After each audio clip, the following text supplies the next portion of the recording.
So, nakaraan mga sangkay, napag-usapan po natin itong patungkol po sa Japan na nagbi-build up na po ngayon ng kanilang military. At planong palakasin po ito mga sangkay lalo pagkatapos ng pag-uusap o meeting ngayon ng Pilipinas at Amerika kasama po yung Japan. Ngayon nga po, itong Japan nasa bansang Amerika na po. At eto mga sangkay, tingnan po natin ang mga update tungkol dyan.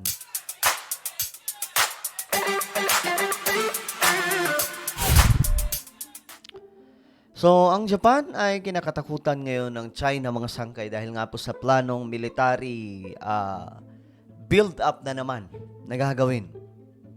Ang Japan lang nga lang naman mga sangkay ang may pinakamalakas na sandatahan o isa sa may pinakamatakas na sandatahan noong ikalawang digmaang pandaigdigan. Na kinailangan pa pong pagtulungan mga sangkay ng mga bansa para lamang pumatalo. Okay mga sangkay, ano kaya ang nangyayari ngayon? Ano ba ang meron na nakarating na po itong Japan ngayon sa Amerika? At ano kaya ang mga plano nila na ngayon nagbibigay ito sakit sa ulo sa China? Pag-usapan po natin yan mga sangkay. Pero bago tayo magsimula, paki-subscribe po muna yung ating YouTube channel. Ayan po sa mga bago pa lamang po dito sa ating channel. 1.19 million subscribers na po tayo. Ang dami na po natin dito. Kaya naman, alam nyo na mga sangkay, okay? Makikita nyo po yung subscribe button sa ibaba. Pindutin nyo lamang po yan. Tapos i-click nyo rin po yung bell. At i-click nyo rin po yung all. Sa mga nanonood sa Facebook, huwag nyo rin pong kailimutan na i-follow ang ating Facebook page. So, ito na mga sangkay. Ito po yung report ngayon. Tingnan po natin yung kumbaga, tingnan lamang po natin yung mga highlight dito. Winelcome na daw po ni Biden itong Japanese Prime Minister na si Fumio Kishida sa White House. Kushida, and his wife at the White House for an official visit. The leaders are set to Tingnan nyo mga sangay kung paano po nila winelcome ng husto itong itong Prime Minister ng Japan. announce heightened defense and intelligence cooperation between the two countries. Our Ed O'Keefe is following all of this for us from the White House. Hey, Ed, looks really nice out there today. Things are starting. Okay, punta tayo mga sangkay sa arrival mismo ni ito. To grow and work on Pagdating ni boosting Kishida that relationship in the coming ng months. Japan. And again, all of this designed to counter Ayan. the aggressive nature of China these days. Tomorrow, this meeting expands to 3. But let's take a look at... Ayan, mga sangkay. At si Bongbong Marcos nakaalis na rin po sa Pilipinas. No? At papunta rin po dyan dahil 3 po itong magmi-meeting. Pilipinas, Japan, Amerika. So, palaisipan kung ano kaya ang mangyayari mga sangkay. Ang pagkakaalam lang po natin itong Japan ay may mahalaga pong layunin mga sangkay. Walang iba kundi ang pagpapalakas na po ng kanilang sandatahan at kinakatakutan po ito ngayon ng bansang China. At this arrival.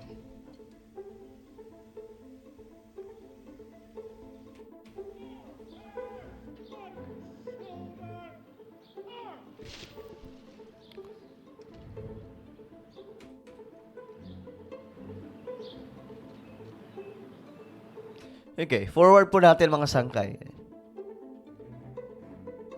Ito yung ceremony. East Ito, and welcoming Ukraine dominate a lot of the coverage in this country when it comes to foreign policy. It's these relationships with Indo-Pacific countries that the president has been worried about and focused on quite intently over the course of his term.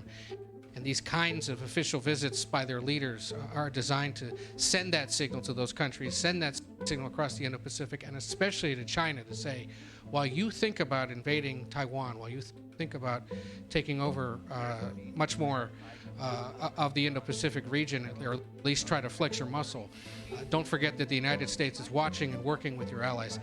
Things like putting a Japanese astronaut on the moon when the United States returns to the moon in the coming years with the Artemis mission. That's on the list of things being done. Japan's going to be paying for some new submarine cables to some far-flung... Gusto ko marinig yung speech ni Biden mga sangkay tungkol po dito. Mahaba-haba to kasi ceremony pa to eh. Ayan no. Oy, wait lang. Mayroong ads. Tanggalin lang natin to. So, Ayan. Ceremony pa po. has maintained neutrality. Ganito of din po course. yung gagawin kay kay BBM And na welcoming ano ba tawag dito? Ito. Speech la. Alam niyo kay Biden, nagdududa talaga ako lagi. Parang ano siya eh.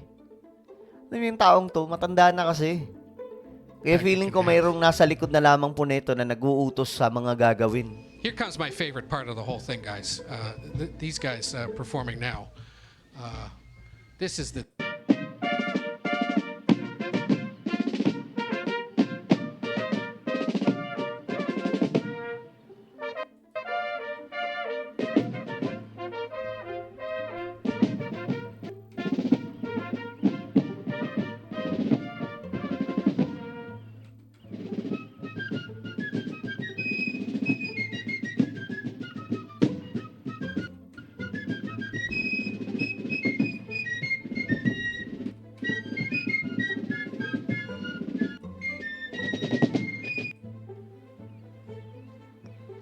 Ito. Speech mismo ni Biden. president there essentially telling these guys to go at ease as he now So, marinig mga sangkay, kasi madalas po pag nag-speech to, mayroon pong may mga tumbling-tumbling po na mga sinasabi. plans to address the crowd.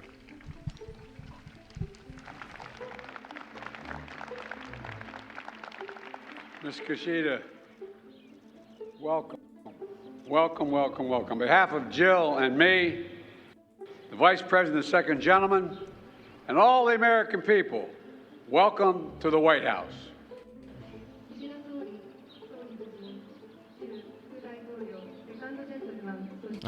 Yung naririnig nyo, yun yung nag-i-interpret sa mga Japanese.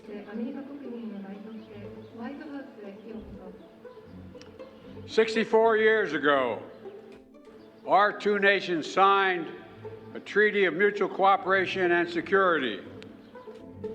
President Eisenhower said his goal was to establish an indestructible partnership between our countries. Today, the world can see that goal has been achieved, and that partnership between us is unbreakable.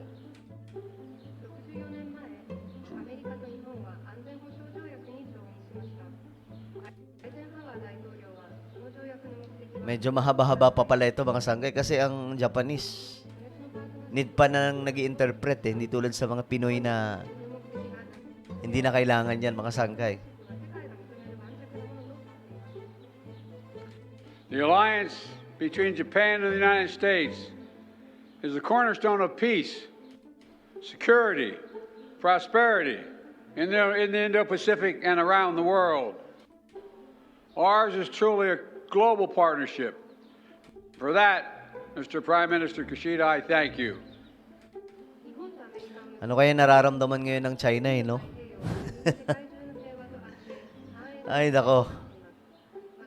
Kabado siguro mga sangkay sa Japan.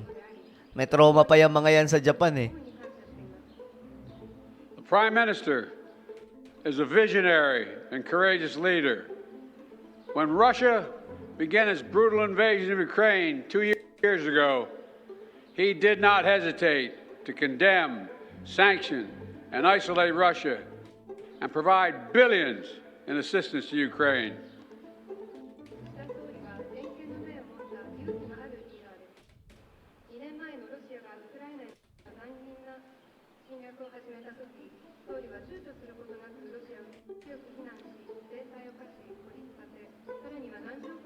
Habay, no? Ang haba ng Japan. Under his leadership, Japan set in motion profound changes in its defense policies Yan na. and its capabilities. Now our two countries are building a stronger defense partnership Ayan na nga po. and a stronger Indo-Pacific than ever before. Mukhang ito na nga po yan mga sangkay. Nagpapahiwatig na ng pagpapalakas ngayon yung Japan. Galing na mismo sa Amerika mga sangkay. Magiging kasama yung US ng Japan.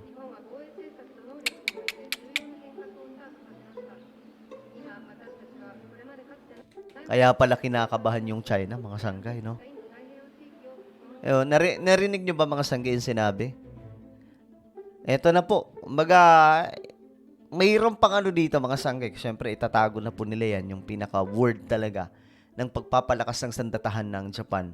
Pero dito mga sangkay, dito pa lang sa opening remark, yan ba yung tawag doon mga sangkay, para sa Japan, nagpapahiwatig na it's time para maging malakas ulit kayo. Pero dito mga sangkay, hindi na po kontrabida yung Japan. Kasama na po. Kasama na po sa mga nagbibida-bida. As president of the G7 last year, Prime Minister rallied Japan's partners to take action on nuclear disarmament, global poverty, economic resilience, and other critical issues that shape peace, security, and opportunity for billions of people around the world.